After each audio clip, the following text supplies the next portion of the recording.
Մյուս խնդիրը, որը բարձրացնում են մեր գործընկերները, իհարկե մենք նաև պատճառներից մեկն էր, որ հրավեր ենք Բարձրակարգ դատական խորհրդի ներկայացուցիչներին այս քննարկումը ավելի արդյունավետ դարձնելու համար, դա ցենց ասեմ, նոր հանցագործությունները խափանելու նպատակով համապատասխան խափանման միջոցների օգտագործումներ, մասնավորապես կալանքի օգտագործումը, որով կարծես թե դուք խնդիրներն եք արձանագրել եւ կուզենայի որ դուք այս հարցի վերաբերյալ մի փոքր մեզ լուսաբանեիք թե ինչու կամ ինչ խնդիրներ ունենք որ մեր դատական համակարգը հաշվի առնելով որ չգիտեմ ներքին գործերի նախարարության համապատասխան տեղեկատվության հիման վրա քննչական կոմիտեի այլ դատախազության պարագայում երբ որ արկա է հստակ տեղեկատվություն եւ անձ օգտագործում է այդ գործողությունը որպես արհեստ դատարանները կալանք չեն կիրառում քաշ գիտակցելով որ տվյալ պարագայում մենք կարող ենք գործունալ կնքրանացագործությունների հետ խոսքը չի վերաբերում գիտեք երիտասարդ տարեկում 14-16 տարեկանում ինչ որ ցենց ասեմ էլի համարյա խուլիգանական դրդումներով ինչ որ ավտոմեքենաներին վնասելուն խոսքը վերաբերում են դեպքերին որ անձը օգտագործում է այդ վարքագիծը որպես արհեստ որպես մասնագիտություն չկատարող խնդրեմ Շնորհակալություն պարոն Վարդանյան ըստ էության այդպես էլ կա տրանսպորտային միջոցից կատարվող գողությունները ինչպես նշեցի ունեն մեծ տարածվածություն եւ բավականին անհանգստացնող են դառել եւ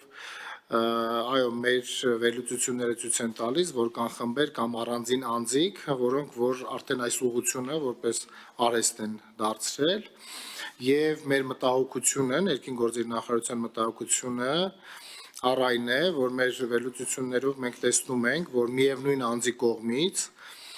երբ տվյալ անձը առաջին գողությունը կատարելուց հետո հայտնի է դարձել, ձերբակալվել է,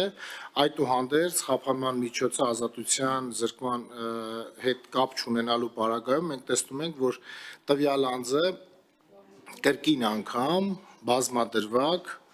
նորից նույն գողություններն է կատարում, ընդհանուր 30 դեպքի հասնող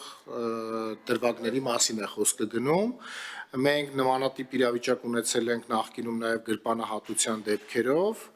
գիտեք որ գրպանահատությունը նույնպես առաջին մասից որպես առանձին արարք տեղափոխվել է միջին ծանրության տիրույթ եւ այս պարագայում գրեթե մենք նույն պրակտիկայի հետ գործ ունենք կրկնում եմ որ ոստիկանության տեսադաշտում հայտնվում են անձիկ դրանք բացահայտվում են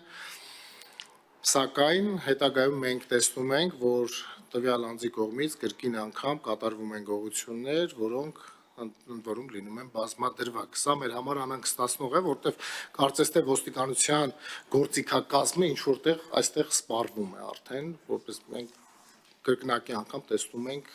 նույն անձի կողմից գողությունը կատարվում է եւ մեր գործիքակազմը փորձում ենք նաեւ այս առումով ուժեղացնել, իհարկե Նաև սիրով կլսենք գործընկերներին իրավակիրառ պրակտիկայի մասով ինչ միջամտություններ են հնարավոր անել։ Շնորհակալ եմ։